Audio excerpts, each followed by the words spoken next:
this is a very, very big week for you because not only are you headlining a pay-per-view, but you placed really high in the PWI top 500. Is this a big deal for you, or did you just know this was all going to happen so you don't care?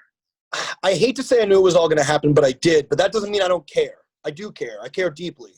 I do feel, and I was contacted by PWI. They actually apologized to me because the evaluation period, if it was only 1 or 2 months longer, they even admitted to me that I would have been even higher. I probably would have been in the top 10. So it is a little bittersweet, but at the same time, the year prior to that, I think I was 135 or 145 in the rankings. So the jump is massive, but as it should be. I've been on a major stage. I proved that I'm a top bill and a top act on there. And I don't even know why I'm saying act. I'm just being me.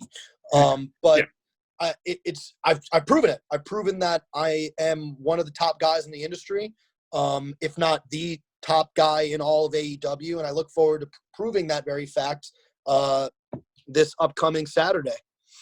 And if I've done my research correctly, if you win, I shouldn't say if you win, when you win the title, because I'll be in your corner, of course, metaphorically speaking, you will be the youngest Jewish world champion in history. Is that fact ever been dropped on you before? Yes, it has, by you. And I'm really excited about it. It seems that's something that does fit me and bestow me. I rock my religion on my arm 24/7. Obviously, it's a tattoo. And it's something I'm really proud of. I'm proud of my religion. I'm proud of my culture. And I'm proud of the fact that I'm going to give wrestling fans that are Jewish somebody else to talk about besides Goldberg. So besides Goldberg, besides Randy Savage, et cetera, et cetera. And you are of the age. Okay, let me backtrack. When I interview people who are over 50 years old and I ask about their bar mitzvah themes didn't exist then. But no, somebody under 30, it kind of did. Did you have a theme to your bar mitzvah? I did. My theme was Maximania. It was a complete wrestling-themed bar mitzvah. I had women dressed up like divas. The male dancers were dressed up like luchadors. And it was an absolute blast, man. Coincidentally, so every table had a pro wrestler on it. So the name of your pro wrestler would be your table. And one of the tables was actually a Jericho table. So it's cool now that I get to work alongside Chris. Wow, that's fantastic. And you were on Chris's cruise. I would say you were the highlight of the Jericho cruise for a lot of people, to say the least. Yeah, absolutely. Absolutely. It's because I give people an honest and true to myself reaction when they try to talk to me. Because honestly and truly, I don't want to talk to them. And I think people respect and appreciate honesty.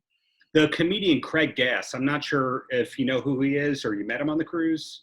Craig Gass. Oh, man, I met so many people. The only person who I do remember meeting was it's a funny story. There was this very overweight, ugly man, and he kept tapping me on the shoulder, trying to have a conversation with me, and I kept on telling him politely to go fuck himself, and he wasn't listening to me, and he kept on saying, no, you don't understand, like, I'm like you, like I'm like a big deal too. And he kept on trying to tell me. I go, yeah, whatever, asshole. And I went to bed. And it turns out the guy that I was, telling to screw off was the same dude who was in the I, Tonya movie. And he was just in this movie about the guy that got framed for setting a bomb off. I can't remember his name. You might know his name. Do you know his name? Is he the guy who's in Cobra Kai? I don't know if he's. I haven't watched that show yet. But all I know is it was this big, highfalutin, famous actor who got nominated for Oscars and all that stuff. And still, I'm glad I told him to F off because I didn't know him from a hole in the wall. But it is funny that he wasn't some random schmuck lying to me. No, I'm famous. He really is. So I found that very funny. Sometimes he'll tweet at me even though his opinion's not, valid or matters. But it was funny. It was a funny story. Understood. The comedian Craig Gass actually had a routine in the middle of the cruise about how much he didn't like you and how off-putting you were. Has that ever happened before that a comedian has, had a bit about you? I mean, I'm sure it has. I'm very famous, and I'm a very hot subject matter. But that is the first time it's been brought up to my attention. And I'll make sure to have a nice conversation with him once I meet him in person about it. I shall relay that if I ever can. So your Long Island roots, also a big point of intrigue to me. And clearly, you're the most famous Long Islander on weekly television right now. You know, there's no Seinfeld, Rodney Dangerfield. He's not making anything new. Yeah. But who to you is the number 2 Jewish Long Islander ever, if you're number 1? That's a tough question.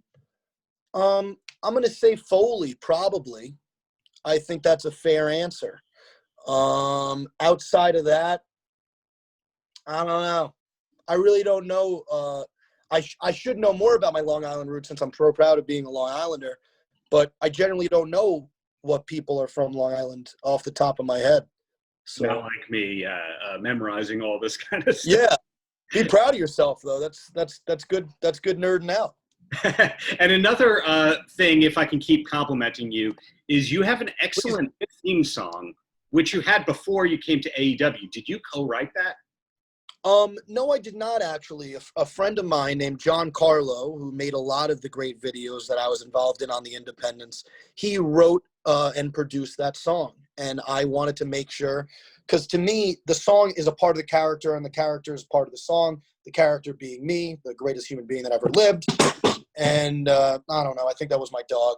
But yeah, I love the song, and I was pretty adamant about keeping the song when I went to AEW, and Tony was pretty adamant about making me and keeping me happy, which is a smart move on his part.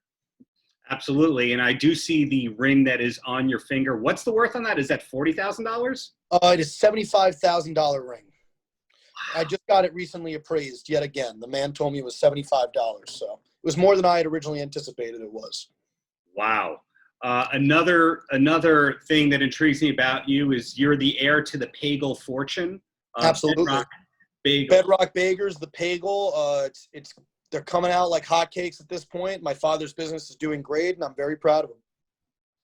Were you eating bagels as a kid growing up, and then you graduated to Pagels, or have they always been around? It was a graduation. Originally, I was eating disgusting bagels, and then one day my dad said, enough is enough. We need to upgrade this, and now that is how we came up with the Pagel. Is anyone else on the AEW roster interested in Pagels? Everybody is, but they don't. I'm not allowing it. The only wrestler who should be allowed to have that edge is me, because it is an edge. Trust me. It's a tremendous fat burner, and it keeps me in tip-top shape. Yeah, people who follow you on social media will see that you posted a couple days ago that you'd worked out for 4 hours and you could work out for another 4. I did. You just keep getting more and more fit. Again, not a weird compliment.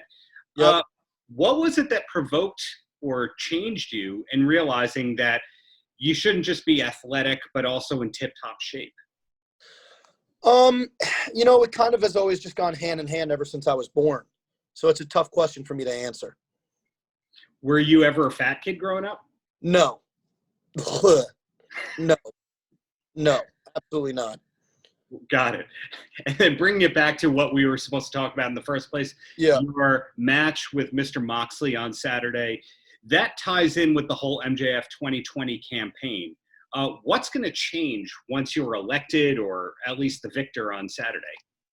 Well, I think a lot of things are going to change, and they're going to change for the better. Personally, I feel that with Jon Moxley at the helm, we haven't been seeing a whole lot of wrestling. We've been seeing a lot of car crashes, a lot of flipping, a lot of flopping, a lot of flying. And that's all because they see Jon Moxley with that world title and they go, well, if he got that world title, I guess I should try to copy him, right? Mm-hmm. And that's what they've been doing. They've been basically murdering themselves and murdering their bodies for super high risk with very little reward. What I want to do is bring pro wrestling back, because pro wrestling is a sport, and that's where it's at its best, is when it's treated like such and when you wrestle as such. So I want to make AEW all about wrestling again, which it should be, because it's not AEW gymnastics, it's AEW wrestling. Right, and your cabinet is full of very, very impressive people. Absolutely. Does Mark Sterling have a title, or is he just your attorney? Mark Sterling is just my attorney, but I also consider him a dear friend. I was very proud of him, for deciding to go through with the match completely, his decision. I did not push him to do it. Mm-hmm. I did not tell him if he didn't do it that he would be fired or mauled. I made it very clear that it was completely up to him. And luckily, he did the right thing. So, A lot of people are also talking about Nina. She wasn't smiling before you intervened. How did you meet Nina in the first place? Have you known her for years, or is this an AEW connection? So what had occurred is Smart Mark, without a lot of people's knowledge, he actually helped me assemble my tremendous campaign and team. Nina's one has been a part of some of the greatest campaigns in present modern day history. Well, two quick questions, because you're a very, very busy man, to say the very least. And Yep. AEW has been around for more than a year, but it's been on television, weekly television, for less than a year. Do you have a highlight or a thing you're most proud of so far? I think the thing I'm most proud of is being the most talked about thing on the show and consistently bringing in the same ratings numbers, if not higher, than these massive names in pro wrestling, like Chris Jericho, like Cody Rhodes, like John Moxley. I'm right up there with them, you know? That's a massive accomplishment considering I've only been on national TV and exposed to the world nationally for only a year.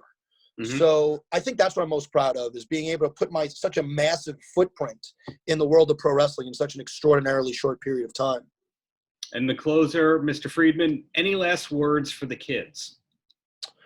I would say stay in school, but I didn't, and I'm a millionaire. So.